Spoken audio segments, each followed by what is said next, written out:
heard Sorry. the latest update about the explanation as to why Channel 7 had all of the footage that they had about the siege? Have you guys heard the official explanation that came out last night Australian time? No. Well, the Because channel. Oh, sorry. Go on. no, you go, Deb. Sorry. No, I was going to say. Well, I looked at the map on one of the newspapers, online newspapers, and Channel 7 is not far from there. Well, it's right across. It's literally the Channel 7 studios are literally across the road from the cafe where this took place. Yeah. So last night, Channel 7. Now we have three major commercial broadcasters in Australia: 7, 9, and 10. 7 is the big one. They are across from the cafe, and last night they released footage of the siege taking place from in front, because the footage that we were discussing yesterday was footage from the side, from down the road. The footage that they released last night was literally from the front, recording from their studios. Now, the obvious question is, how come you guys were allowed to get video footage of all of this at the time? And I think a lot of people are starting to ask this question. How come, if this was legitimate, how come you guys were allowed to be in the studio right next to the snipers? Well, last night they did their best to head off that criticism of that questioning, and the official story is that they were allowed to stay in their studio because the snipers needed to use Channel 7's long-range cameras with night vision to get footage from inside the inside the cafe. Now you have to. Now, my friends, I recorded all of that. I recorded the Channel 7 broadcast, and I'll have that uploaded by tonight Australian time. You can see this for yourself. You have to see it for yourself. This was their cover story on their 6 p.m. bulletin. Here's why we were allowed to stay there next to the snipers. It gets even better though. They even admit in the broadcast that the windows that they were based on were only 30 meters from the cafe. So what are we? Are we supposed to believe that the snipers can't go 30 meters? Well, then what's their excuse for yesterday's footage then, when they're standing outside right by that building where they were about to enter? Well, look, I don't think they offered an excuse for that, but I did notice as people were questioning all of this yesterday on social media, the instant response from the Sheeple or from the Shields, whoever it was, oh, well, how can you stop them recording? How can you stop them? Well, I'll tell you how you can stop them. In the last few months in Australia, we've passed laws, well, not we, the government, the corrupt government has passed laws which allows them to slap a media gag on anybody, on anything they want at any time. So we're supposed to believe that despite that legislation being passed a couple of months ago that could imprison me for 10 years for reporting on this, they weren't able to stop the commercial media. It's utterly ridiculous. Well, not only that, John, but when there's an incident like that where there's a gunman loose, and he could have had a device strapped to his body for all they know. I mean, they didn't know that, right? Well, the official story as to why they didn't snipe this guy, because they had a whole heap of clear shots of him, time and again. And the question is, well, why didn't you just take him out? And the official response is, oh, because he was wearing a backpack, he might have had a deadman switch on him. And then you think to yourself, okay, if that's your justification for not taking him out, how come after you heard the first gunshot, did you then storm the building? Surely the same problem applies, you know what I mean? If the reason they didn't take him out when they had the chance was because they were afraid that he might blow up, the exact same reason would stop them from storming the building when they allegedly heard the first shot. It's ridiculous. That's right. Exactly. Yeah. And you made a good point yesterday, Rob, on last night's round table. If they were afraid of this guy having a bomb or having the place set up with bombs, why the hell were they throwing flashbangs in there? Exactly. Oh, it's ridiculous. It's ridiculous. It's All the right, most. guys, I'll give you one more update from last night's bulletin, and again, I'll upload all of this, the raw footage, so other people can make whatever shows, whatever critiques they want of it. But the other interesting thing to come from last night's 6 p.m. bulletin, like the closure bulletin, was that one of the two people who supposedly died, the male, the manager of the Lynn Cafe, Tory Johnson, the story, and again, this is their story. You have to hear this. You have to see it for yourself. But their story is that when the first lot of 5 escapees escaped, that was because he had tried to steal the gun away from the gunman. Then the gunman savagely beat him. That's Channel 7's words, not mine. The gunman savagely beat him, and then a couple of hours later, he did the same thing. Now ask yourself, if this is all legitimate, and one of your hostages has tried to steal your gun away from you, and you've lost 5 hostages, what do you do with the guy who tried to steal your gun? Do you just let him sit there to do it again? Yeah. So now they're saying that this Tory Johnson guy saved 12 people's lives. That's like, you know how Jeff always talks about they have to have the hero narrative? Have to Well, have the look at this hero. hero narrative. This guy saved 1,000 lives because the terrorist was too dumb to shoot him or tie him up. I mean, this is just... Okay, yeah, guys. And you made a good point yesterday, Rob, on last night's round table. If they were afraid of this guy having a bomb or having a place set up with bombs, why the hell were they throwing flashbangs in there? Yeah. Exactly. Oh, it's ridiculous. It's ridiculous. It's All the right, most. guys, I'll give you one more update from last night's bulletin, and again, I'll upload all of this, the raw footage, so other people can make whatever critiques they want of it. But the other interesting thing to come from last night's 6 p.m. bulletin, like the closure bulletin, was that one of the two people who supposedly died, the male, the manager of the Lynn Cafe, Tory Johnson, the story, and again, this is their story. You have to hear this. You have to see it for yourself. But their story is that when the first lot of 5 escapees escaped, that was because he had tried to steal the gun away from the gunman. Then the gunman savagely beat him. That's Channel 7's words, not mine. The gunman savagely beat him, and then a couple of hours later, he did the same thing. Now ask yourself, if this is all legitimate, and one of your hostages has tried to steal your gun away from you, and you've lost 5 hostages, what do you do with the guy who tried to steal your gun? Do you just let him sit there to do it again? Yeah. So now they're saying that this Tory Johnson guy saved 12 people's lives. That's like, you know how Jeff always talks about they have to have the hero narrative? Have to Well, have the look at hero. this hero narrative. This guy saved 1,000 lives because the terrorist was too dumb to shoot him or tie him up. I mean, this is just... Okay, you gotta ask yourself this. If you see one of the hostages, say you're one of the hostages, you see another hostage grab this guy's gun, are you not gonna jump the gunman and choke him out, or try and assist? Exactly. Right. Yeah, I haven't looked into it too far, but I do know that if you own a set amount of property, and we're talking many, many acres, you have to have a minimum amount of property, but if you do, you can apply for a gun license, and you can have a gun, and you have to keep it in a certain location, etc. So Australia does still have the legal right to own guns, but only in very specific circumstances. But what's really interesting about that is, like after the Port Arthur false flag back in 1996, they passed legislation that made it harder to own guns.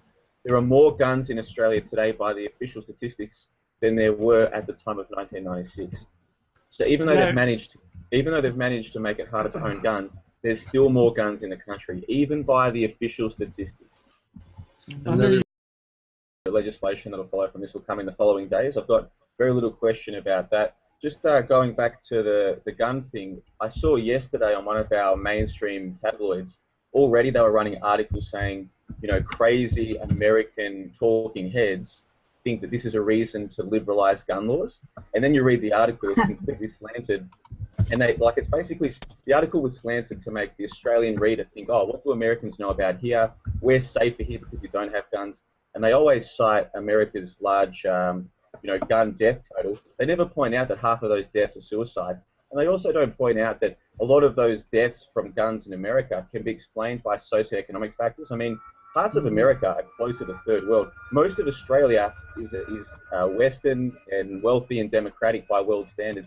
To compare us here to America is ridiculous, but that's what they do every time.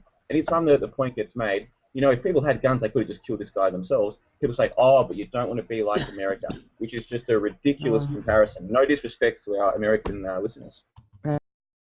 Realized, hold on, people should be allowed to own guns. Pretty much every kid leaving school in Australia today, pretty much everyone, without exception, think that guns are bad and that we're lucky that we can't own guns. You have to understand how comprehensive the brainwashing is through school and through mainstream media. The vast majority of people leave high school believing that guns are bad, And even I did, you know what I mean? Even someone like me, that's how comprehensive it is.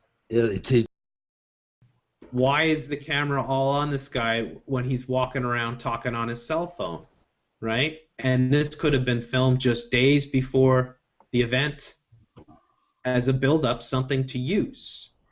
And how does this make sense that they're just openly filming this guy? And then, of course, and he even looked at the camera there. I even made I froze it and I went back and showed how he stared at the camera for a second. So he's aware that the camera is watching him. He looks several times at the camera. So he's Jeff, acting. Jeff, I might be mistaken, mate, but I think that is file footage from when he was taken to court for sending letters to dead Australian soldiers' parents. I think that footage, I might be wrong, but I think it might be file footage because he was in the news a couple of years ago for sending letters to Yes. dead soldiers' parents or something like that. And I suspect that one of those well-dressed characters that you showed with him was his lawyer. I could be wrong, but I think that might be the reason, or at least the official reason. A very good possibility, but it also emphasizes the point that they had been putting this guy out in the media for a very long time, which is the way Yeah, they... absolutely. And if they have this all-comprehensive intelligence network, and they've passed all of these laws to have all of our data, and this guy has even gone to court for some of the stuff that he's done before, how could they have not known what he was planning if he had any plans at all? Like, how is that even possible? Not And then you necessarily. think about the cameras that are inside the cafe. Like, so many places these days have their own CCTV footage, and it's not the old-fashioned, a camera with a cable to a VCR anymore. It's all digital, so it can all be accessed remotely. Are we supposed to believe? I mean, just think this through. With all of the cameras that are all around that place, that these people couldn't see anything beforehand. Are we really supposed to believe that? It's so ridiculous, man. And not Absolutely. just that, but he want to get this global sort of feeling. They want the people to support whatever they're going to do. That's It's my funny, belief. isn't it, Jeff? That they're trying to get us to say, sit with Muslims or whatever that hashtag is. They want us to love the Muslims in our own country, but hate Muslims in their countries. Yeah! It is so ridiculous. But I tell you what, can I screen share with you guys something? I Absolutely. decided, I don't know if you guys checked out this guy's website, but his website was taken down last night. Before it was taken down, I managed to save a copy of it. I want to screen share some of it with you guys right now. I'll see if I can work this out. Hold on a second. It's up in the top left corner there, the green. Okay. Is this, have we got that working now? Sorry about, by the way, for the listeners, sorry about this. I haven't screen shared before, so this is all new for me. Just bear with us. Yeah, it's Can working. you guys see Yep. Go right ahead, John. You're doing well. that? I have no idea what's going on here. I'll tell you what I'll do. I'll save that evidence for later, but because I don't want the Why don't you listeners post to... a link for me, and then maybe I can show it on the side there if Well, you you want. do- Well, what I might do is I'll see if I can work out a way to transfer it through to you, because I've saved a copy onto my computer, not just a screenshot. But basically, I'll just read out what I've got here. I won't read out the whole thing, but on December 14, 2014, Islam is a religion of peace. That's why Muslims fight against the oppression and terrorism, blah, blah, blah. And then also on December 2014, it says, I used to be a Rafidi, but not anymore. Now I'm a Muslim, alhamdulillah. Now, a Rafidi is a term that Salafis use to refer to Shia, like the other sects of Islam. So at some point in December 2014, he has said, I am no longer one of the moderate Muslims. I am now an extremist Muslim on his own website. So you don't even have to be ASIO or CIA or any of these organizations to see this. Any dude could have seen this. He posted it to his website. Now, are we really supposed to believe that with all of their resources, our intelligence agencies didn't see this coming? It is so ridiculous. And like I said, I've got a copy of that website. They took it down. They took it down last night Australian time, but by the time they did, I already had a copy. This is there for anyone to see, and I'll find a way to share it with you guys so you can see for yourself. Awesome, yeah. So it's That's an increase in defence spending, and you have to understand that right now our budget is in so much trouble. They're cutting funding out of universities and out of social welfare and these kinds of things, but at the same time they're increasing funding for our defence and intelligence organisations, supposedly to go and fight ISIS. And of course, on the same Monday where this Sydney siege hoax happened, was the day that they released their 6-monthly budget update. So every 6 months, they either release a budget or a mid-year economic fiscal outlook. And the government who's in power right now, their main method for getting into power when they were in opposition was to constantly rail against the previous government's over-expenditure. And they always said, elect us and we'll fix the budget, we'll fix the budget. Well, guess what? On the Monday, they had to announce that the budget in just 6 months had gone up in deficit by $10 billion. Now, maybe for North American listeners, that doesn't sound like a lot of money, but for the Australian budget, that's huge money. That's an incredible amount of money. but they didn't have to worry about that getting any airplay on the news, because what happened on the exact same day? Oh, what do you know, the Sydney siege. But it gets even better. They still went ahead and released their MyEFO update on the Monday, but they said no technical questions due to the circumstances. In other words, we're going to drop this at a time when the media cycle is going to spend the next week focused on the siege, and any questions you might have about how we're suddenly an extra $10 billion in deficit, you can't ask that today given the circumstances. I mean, if anybody out there thinks that this is a coincidence, Why does it have? there's no hope for them. Why does it have such a last night or this morning, John? I was up until 2 a.m. Brisbane time, so 3 a.m. your time. I'm recording everything. I've always got my PVR on. I'm recording as much as I can because I suspect that if we go back and look at that stuff in a week, there'll be inconsistencies between what came out originally. I mean, imagine if we could go back to 9/11 and everyone had their recorders on for the stuff that came out originally. You know, we'd have all this extra information to prove that the media's lying. So to answer your question, I was up until 2 o'clock. And then I woke up at 8, and I've been doing the same thing ever since. And I've been watching as much as I can, and I'm just as disgusted by it as you are, PK. Don't worry about that, mate. Hold on, guys. Hey, great find there, John. I'm sure there's going to be many more of these crises. Oh, it gets better, Jeff. I'm only just warming up here, mate. If you go to Bruno Folletti's Instagram, or whatever you call these stupid things, if you go to it yesterday, I saved it. I've got it on my computer. I don't know if it's showing you guys now. Can you guys see this? Give me the link on the side, and I'll share it. Well, the problem is I saved them to my computer, so I don't know if I can do that. But, but if his Instagram, if I can access it without any. Oh, okay. Well, just look up this one, Bruno Folletti, BRUNO_FILLETTI. Bruno F-L. Oh, sorry. Go ahead. Spell the last name. Like Folletti, like a fillet of fish, but with a T-I on the end. FILLETTI. F-I-double-L. I didn't catch. E-double-T-I. So we'll write it on the side. I'm having trouble hearing it. Your Australian through accent gets me. Just write it on the side here, and I'll. E-double-T-I. You've got it right. E-double-T-I. He's gonna write it. Folletti. Hey, okay. To all the listeners who were wondering what's going on here, sorry about this, guys. I've never done the screen share thing, so I apologise for that. No problem, dude. Don't worry about it. Always a first. So yeah, we're gonna put his name in here, and so you want his Instagram profile here? Yeah, that'll probably be the one. Yep.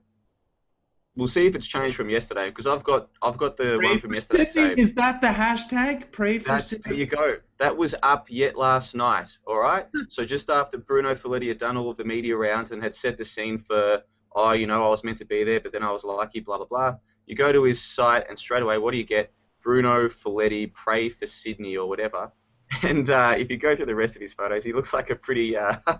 He belongs in Sydney. And anyone who's from Australia who's travelled to Sydney knows what I mean. Glad you're safe, man. Glad you're safe.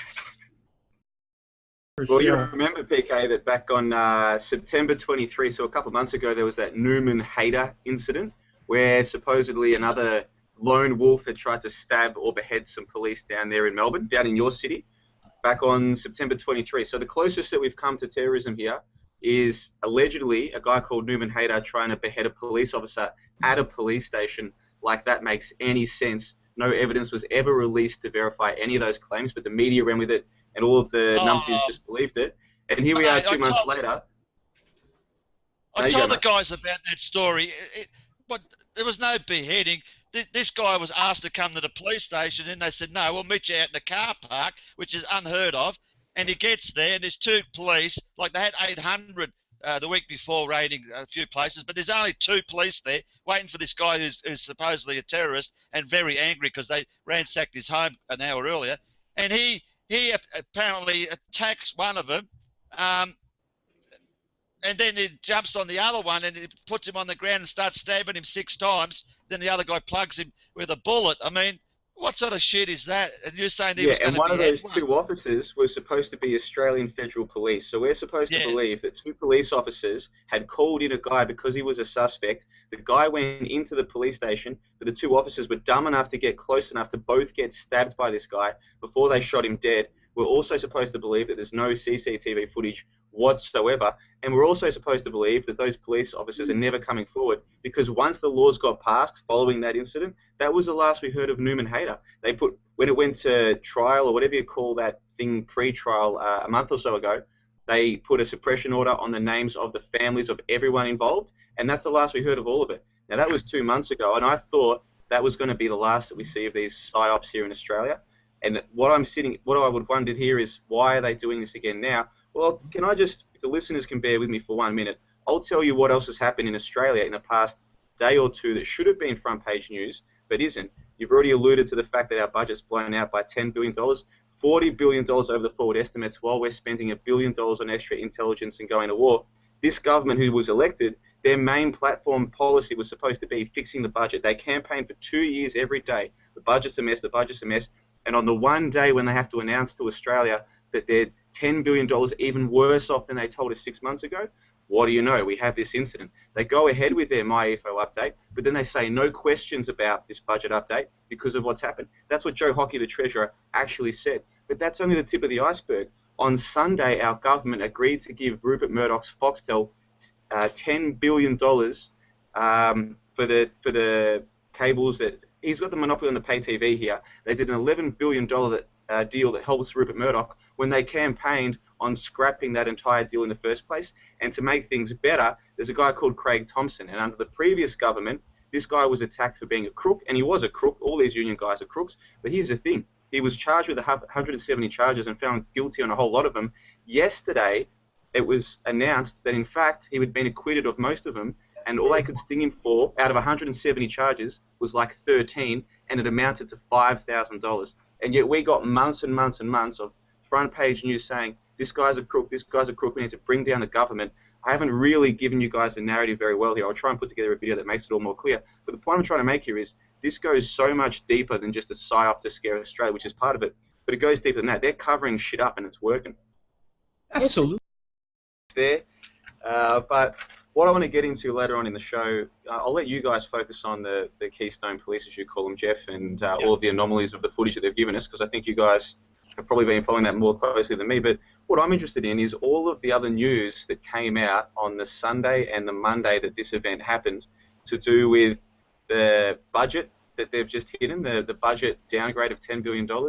Craig Thompson, who was a politician who was charged with 170 offences yesterday, he was found not guilty of most of them. There's a whole bunch of stuff that's going on that, I mean, there's no way this is a coincidence. Do you know what I mean? There's no way this is a coincidence. So I'm happy to let you guys focus on the particulars of the media coverage. My interest is more in the fact that there is no way this is a coincidence. So if any of our listeners are new to the whole skeptics community, or they're listening to this for the first time, you know, it's not a coincidence. How can anyone believe that this stuff is a coincidence? That's what I want to know. Look, I'll tell you, I've been checking the usual social media that I check just to keep my finger on the pulse to see what people are saying and how they're reacting. And it's been even worse than I would have predicted. It's been just like you guys said. It's been completely pro-police, you know, pro-come together. It's just, it's complete mind control. This whole country is completely mind controlled. It's incredible.